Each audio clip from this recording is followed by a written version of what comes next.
Nako, baligod na checkmate sila dito, no? Nautakan sila, ha? Wala nang ibang natitira ngayon na pinakamabigat na kalaban nila, kundi si Attorney Levito Baligod.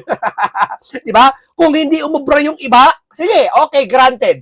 Nakulong yung iba, senador, nakulong lahat, okay, nakasuhan. Pero si Levito Baligod, si Attorney, hindi nila makasuhan. Bakit? Sabi ko nga sa inyo no? Natuklasan nila dahil dyan sa PDAP scam na yan, nila si Baligod na may kagagawan diyan kung bakit na talagang natuluyan sila diyan, no? Ngayon si Baligod ulit, no? Mabigat na kalaban si Baligod. Hindi ordinaryo. No? Kung baga sa basketball, amateur ka lang, si Baligod professional na pang NBA. Pang NBA player. Ikaw magaling ka sa kanto, sikat ka, nag-basketball player ka, no? Talagang magaling kang maghalyop, talagang lahat ginagawa mo, no? Pero si Baligod, professional basketball player na. Magaling sa pagiging attorney. Napaka-genius. Bakit? Kamo. Tingnan mo nireserba niya, hindi niya nilabas sa publiko yung litrato ni Gutesa. Alam niyang tatalikod Pag ito bumaliktad, ilalabas niya. Sabi, edit daw. May IT expert na ngayon. AI na ngayon. Ang dami ng computer na gumagawa. May paksili ka na nga gagawin Tapos sasabihin mo, edit ang picture. May paksili ka na nga Ano ibig kong sabihin? Ba't ko sinisingit? Madaling matrace kung edit ang video. Pupunta ka lang sa IT expert, ipapadetect mo yung binary code, yung mga code na ginawa niya kung inedit yan image. Kung original image yan to cellphone. Imbestigahan mo, ang ginawa niya ni Baligod, hindi papel ang pinicturan. Kumbaga, cellphone yung pinicturan niya. Literal na pinicturan yung cellphone na may screenshot. Bakit? Ayaw niya siguro yung phone na yon, inaalagaan niya kasi yung phone na yon, doon madedetect ng punta kayo sa mga cellphone repair. Sino dito nag-cellphone repair? Sino dito nag-TESDA? Mga cellphone repair? Tinuturo yan Sino dito nag-IT? Sino dito IT? Ako, IT po ako. Ako, tapos po ako ng IT. Ang forte ko nga lang design. Hindi ako program. Pero nag-aral ako ng program. Pero nababad ako sa mga kasamahan ko sa program.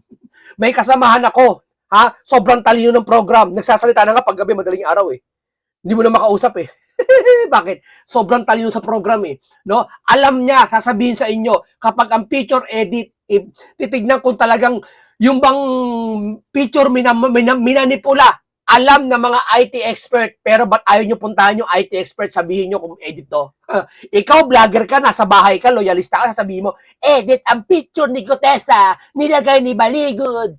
Wow naman. Walang pinagkaiba sa doktor. Sabi ng doktor, may sakit ka, ito sakit mo. Tapos sabihin mo, in denial ka, ay wala akong sakit, dok. Ay, ganyan-ganyan lang yan, tapal-tapal, dahon lang yan. Yun, natigok, namatay. Bakit? Di naniwala sa doktor Di ba? Ganon kayo. Hindi kayo naniniwala sa eksperto. Eksperto na nagsabi, mas marunong pa kayo. Di ba? Eto hindi edito. Ganto katalino si Baligod, inireserba niya to kasi alam niya at eto nakakamangamba. Maraming pain si Baligod, no? May bagong pain siya kay Gutesa. Ano 'yon? Ito mga maaari si Tamba pinainan niya Bakit? Hindi niya kagad sinasabi ang target niya si Tamba. Hindi naman ang mastermind ng target ni ni Baligod Kundi ito muna si Tamba para maikanta yung mastermind. Ganong kapain, pinapainan kayo ni Baligod. Ito matindi, Huwag kayong pasisiguro kung itong pinicture niya picture lang talaga. May hawak silang video malamang sa malamang si Gutesa, si Baligod. Tingnan mo kung si Baligod nilabas niya tong larawan nilabas niya, mapaghahandaan nila sabihin natin ganyan-ganyan. Kaso hindi niya nilabas, inirereserba niya pag alam niyang may lalabas na ganito, ayun may lumabas. Nilabas na niya larawan. Yung screenshot lang pala hindi larawan kasi hindi mo masasabi kung larawan yan Pwedeng video yan. Di ba? Pinost lang. Pwedeng larawan din, tapos may bukod pa yung video. Yeah? Talong-talo kayo dito. Dito nagsisimula talaga, malapit na kayong mahuli. Sabi niya pag ang demonyo malapit na mahuli, umaatungal, umiikot sa buong mundo. No? Ng 24 hours, naghahanap ng masisila kasi alam niya malapit na ang kaparusahan niya. Di ba? Ganun lang yun dito. No? Lamang na lamang dito, ano, may sagot kagad si Baligod, no? Edit daw, AI daw. Mukha ni Gutesa yan, no? Oh, mukha ni Gutesa yan, no? Anong edit? Hindi edit yan. Ha? Hindi edit. Lalaki yan. Hindi yan si edit. Ha? Lalaki yan. Hindi yan si edit. Ayan, no? Oh, Sergeant Gutesa was involved in the delivery of cash and suitcase. Picture taken by fellow security personnel of Saldico. Napakatibay ng ebidensya. Ayan o, may maleta. Wala daw lamang pera yan. Eh, sino ba naman loko-loko magpipicture ng ganyan, may maleta, walang laman? Ikaw naman. O, sige. Palagay natin walang laman. So, ano yung sinabi ni Saldico? Nagakot na maleta. Kinumpirma. Kayo naman. Bakit pipicture may lamang pera yan? Ha? Eh, di na, lalong ikaw pipicture pa ba yan? Ha? May pasabog si Baligod na talagang ikakakangamba nyo. Si Baligod naghihintay lang. Hindi yan yung abogadong pasikat, nilalabas niya lahat ng ebidensya. Hindi yan yun. Yan nagre-reserba yan nagre-reserba ng ebidensya yan si Baligod. Ganyang katalino si Baligod. No? O, ito muna tayo. Dito tayo muna. Naalala niyo sinabi ni Senator Marcoleta. Alam mo yung, eto, balikan natin to. Ulit. Parang di maligaw. Baka ma-replay. Sabihin fake news tayo. August 20 ngayon, 2026. Ha?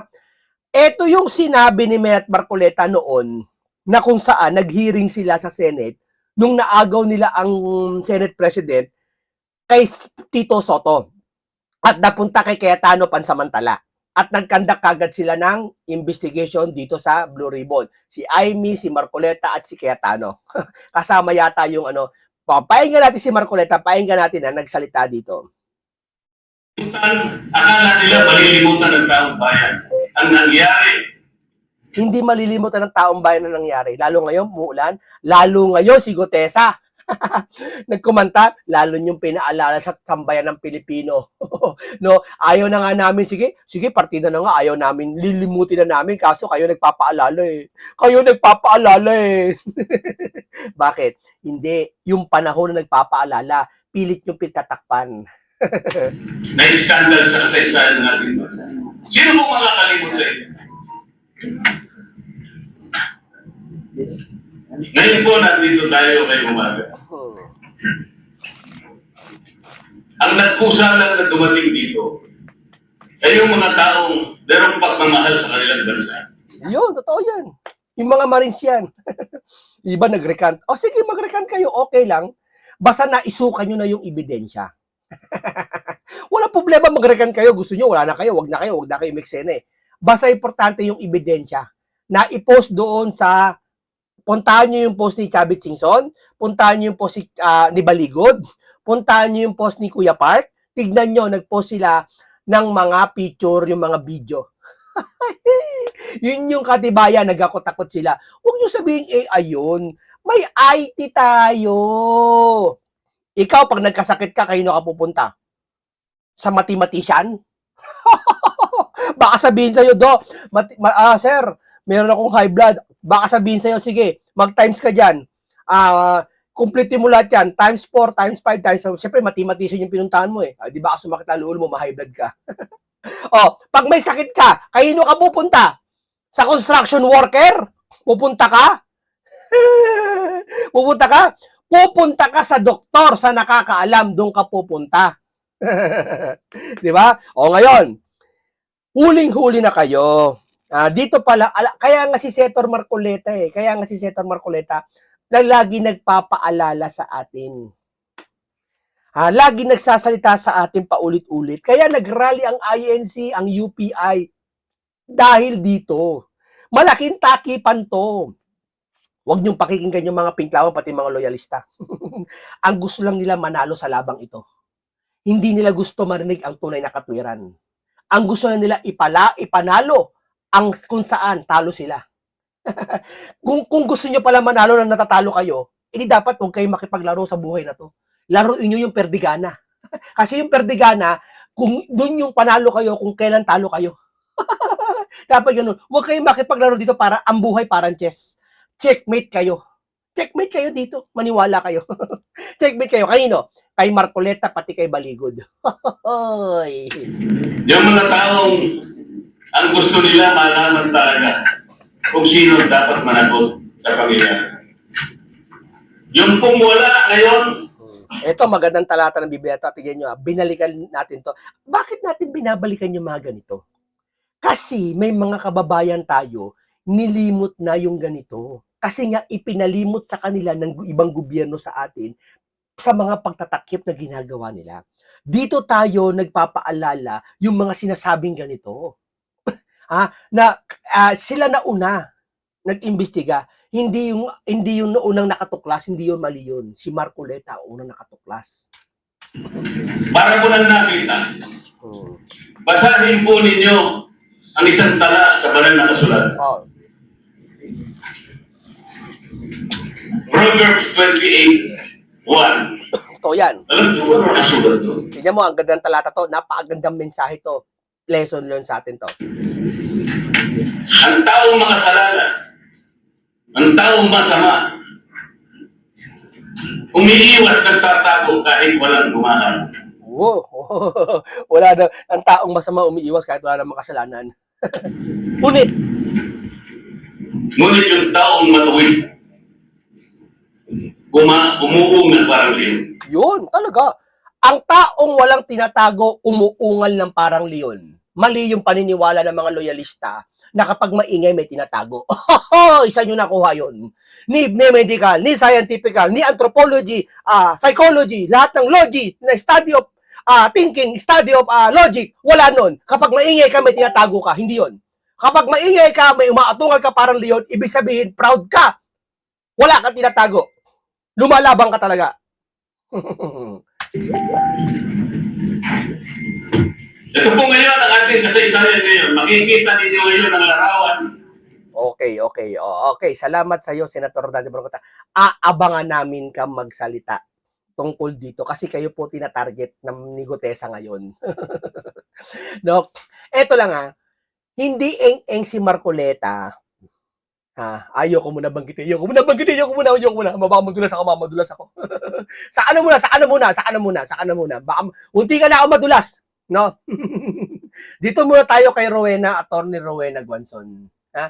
Napakatalino talaga ni Attorney Rowena Guanzon. Checkmate din kayo dito. Nagkamali kayo nilabas si Gutesa. Nakita ko lang yung statement niya Kaya ang dami tumatawag. Sabi niya dun sa statement niya na, di ba, bumaligtad na siya? Yes. Na hindi daw totoo yung lahat ng affidavit niya at sinabi niya dun sa Blue Ribbon hearing ni Senator Marcoleta. Mm-hmm. Sabi niya, pinilit lang daw siya ni Senator Marcoleta at ni former Kong Mike Defensor. Okay. At sinabi pa niya na may tumawag sa kanya na galing sa opisina ni Senator Marcoleta at inalok na kung gusto niya akong tawagan si Attorney Guanzon para sa kanyang salaysay o affidavit ay bibigyan siya ng numero. Kaya pati ako nadami dito. Oo, parang ibig niya sabihin kasama ako doon sa conspiracy. Kaya sabi ko sa inyo, kaya kasi kasi Attorney, nagsasalita ka nila laban sa flood control. Ang hilig nila magduktong-duktong ng kwento, no? Yung mga kalaban, no? Tapos isang idadawit ka nila, no? Ang galing, no? Tindi ng mga to, no? Talagang talaga alam mo, impyerno bagsak nyo, sigurado. Sigurado, impyerno bagsak nyo. Pahihirapan kayo araw at gabi. Na Senator Marcoleta at Mike Defensor na gamitin lang siya laban kay Martin Romualdez. Pero sinabi din niya na hindi naman daw siya nag-contact sa akin. Talagang hindi. Yung sinungaling na yan. Pakialam ko sa kay Gutesa na yan. Layo-layo naman paano kung magiging kliyente yan. Baka inisip niya.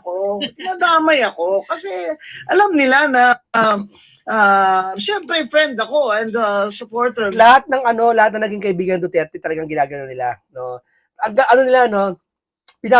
Kawawa naman, no, talagang nililigaw nila yung tao, no.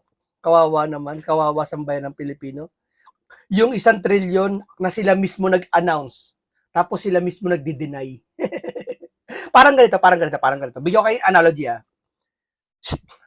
Ali kayo, birthday ko, pumunta kayo sa handaan ko. Oo, talaga ba? Oo, birthday ko. Maraming pagkain. Eh di pumunta kayo, maraming barkada mo, nasa 10, no? Pagpunta niya doon, walang pagkain. O akala ko ba maraming pagkain? Wala, joke lang yun, parang ganun. No, nag-announce siya na 1 trillion nawawala, may flood control issue. Nung iniimbestiga, sabi nila wala. Bakit? Sa anong paraan nila sinasabi na wala? Sinasabi nila wala, may kasalanan eh. Eh sino kumuha ng 1 trillion? Ba't nyo pa in-announce? Kayo naman. Tapos itigil nyo yung investigasyon, wala na. Niloloko nyo taong bayan. Tandaan nyo, niloloko nyo. Senator Marcoleta. Kasi nagkamali kayo, matalino na ang tao. Akala nyo kasi nabubuhay pa kayo sa era ninyo, nung panahon ng 1970s, 80s, 90s. Social media na account ngayon, matatalino na tao. Kaya dinadamay na naman nila ako. Mhm. Pero may magagalit dyan sa ginawa ni Gutesa, si Ombudsman. Mhm, mhm. Attorney, itong si Gutesa, after niyang tumistigo doon sa Senate Blue Ribbon Committee, biglang nga nawala, hindi na siya naging visible. Naalala nyo si Gutesa, yung asawa niya, pinost ni Mike Defensor, may cellphone ng asawa niya sasalita na si Gutesa sabi, parang tinatakot siya, bawiin yung salaysay niya. Di ba? Totoo yung sinabi na yan. O ngayon, nasa na yun? Bakit di nyo inimbestigahan yun? So, naniniwala lang kayo sa gusto nyo paniwalaan. Attorney. Ang tago siya, pinatago siya. Mhm.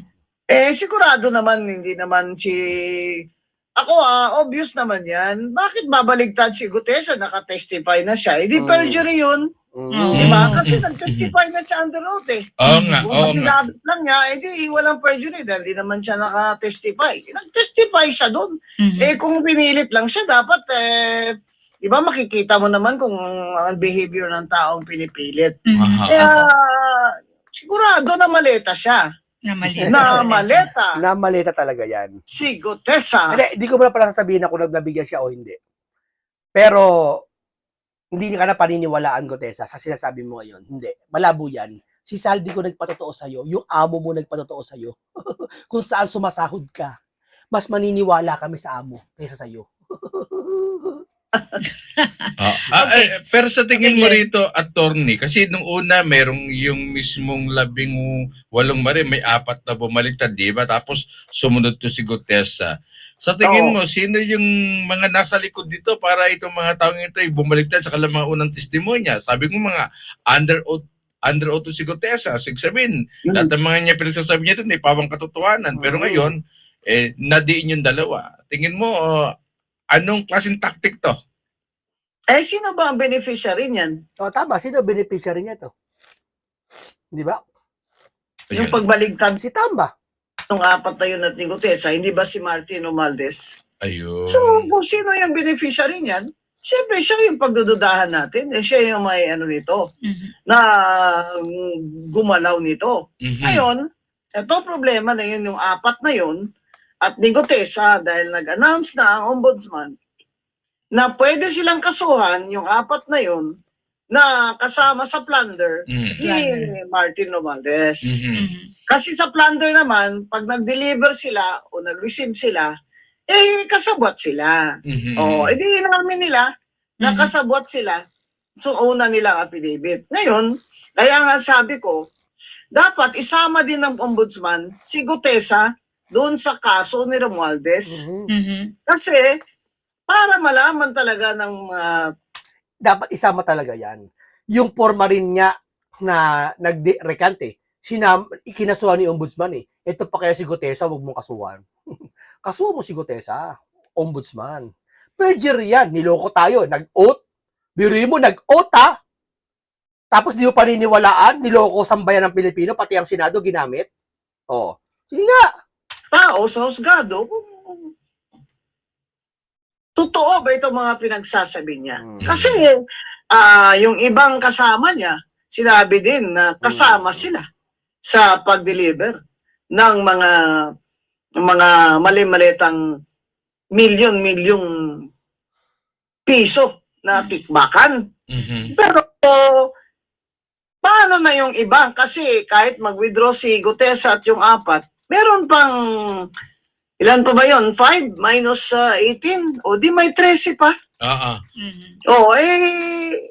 May 13 pa na nagko-corroborate yung mga testimony nila na nag-deliver sila. Although hindi sila sabay-sabay nag-deliver, Oo. pero nagkakaalaman sila na nag-deliver sila na mali-mali tayong pera kay Martin Romualdez sa bahay niya sa Forbes at utos ni Saldico, yung kanilang boss. So yan ang ngayon yan ang problema ni Gutesa na hindi niya nakita.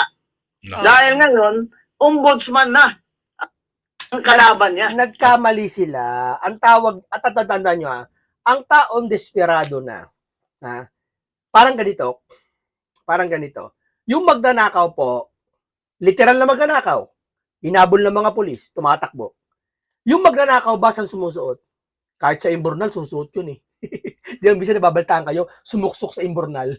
Hinakita ng mga pulis, hoy, alis ka, labas ka dyan! Nagtatago, ayaw mahuli. Kasi tawag doon desperado na. Kung saan na tumatakbo, wala nang patutunguan yung kanyang dadaanan. Bahala na kung saan siya makapunta. Ganon din dito, desperado na sila. Hindi na nila namamalayan kung anong mga plano nila. Basta makapagsabi sila ng ganito, mag-recant ka, okay na. Makita ng sambayan ng Pilipino. Kasi desperado na kayo. Ganun lang kasimple yun. Hindi nila naisip, yung salaysay ni Gutesa ngayon na sinasabi, binasa pa nga, wala si Saldi doon. Nakalimutan niya, tao siya ni Saldi ko!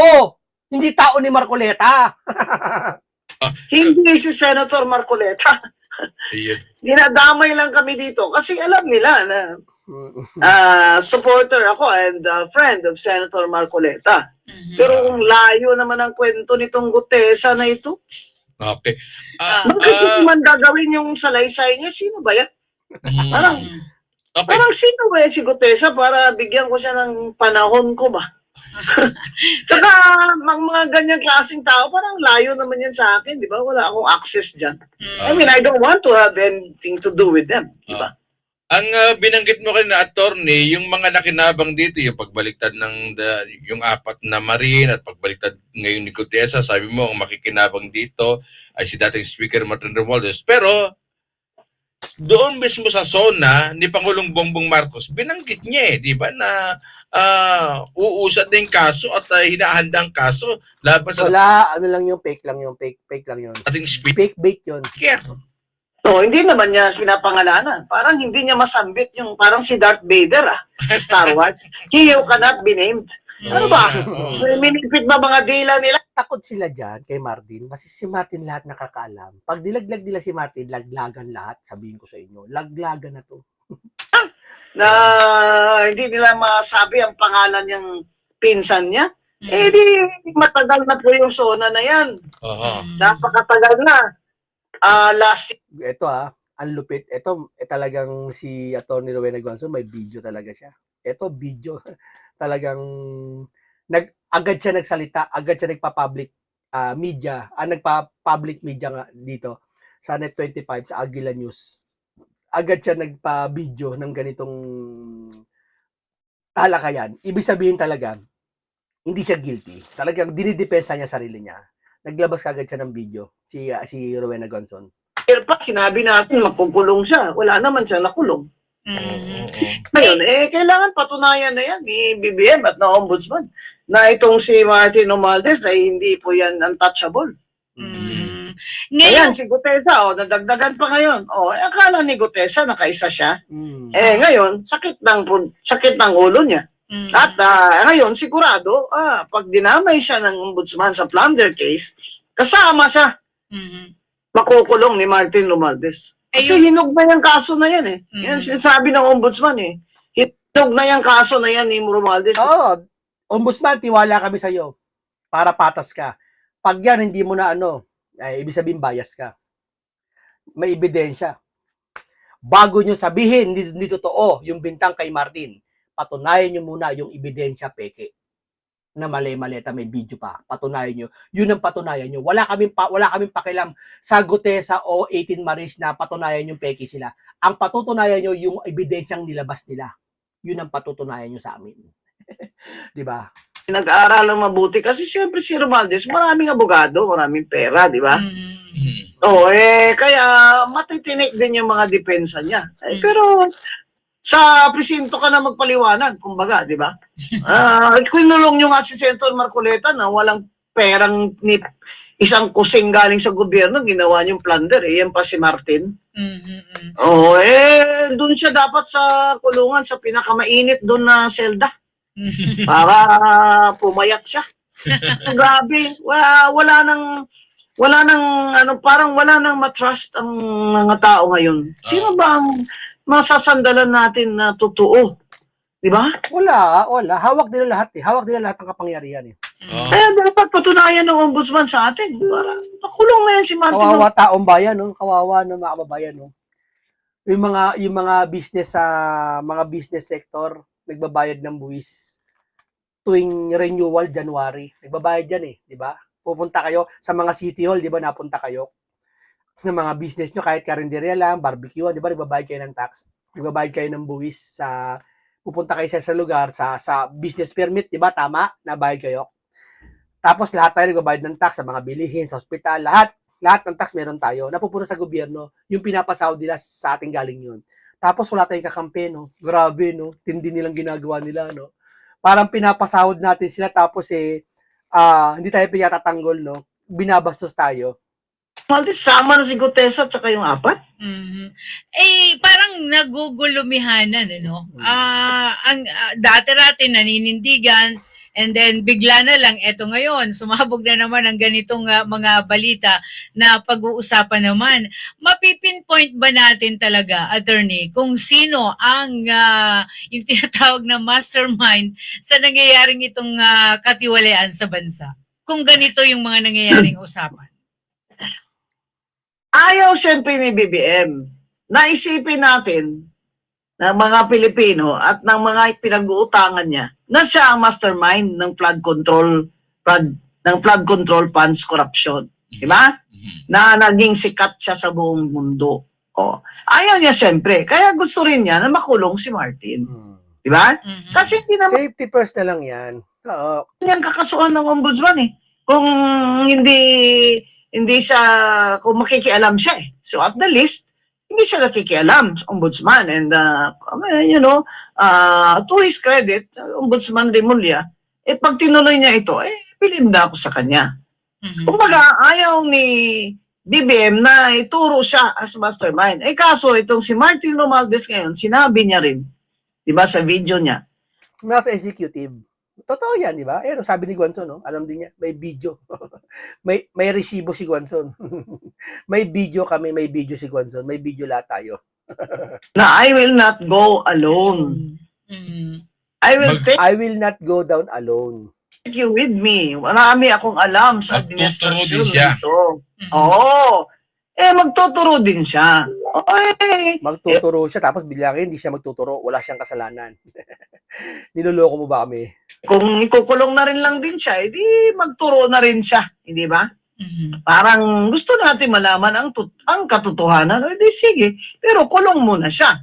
Unfair naman yun. Si Senator Marcoleta at si Mike Defensor at mga kasama, kinulong nyo sa campaign funds, campaign donation. Ano yung plunder? O yan dating COMELEC commissioner yan. Commissioner ba? Diba? Alam niya rules dyan sa mga campaign donation na yan. Tapos ito, maleta, may testigo na. May ebidensya, wala daw ebidensya. Ano tawag yun sa maleta na yon? Hindi pa nakukulong.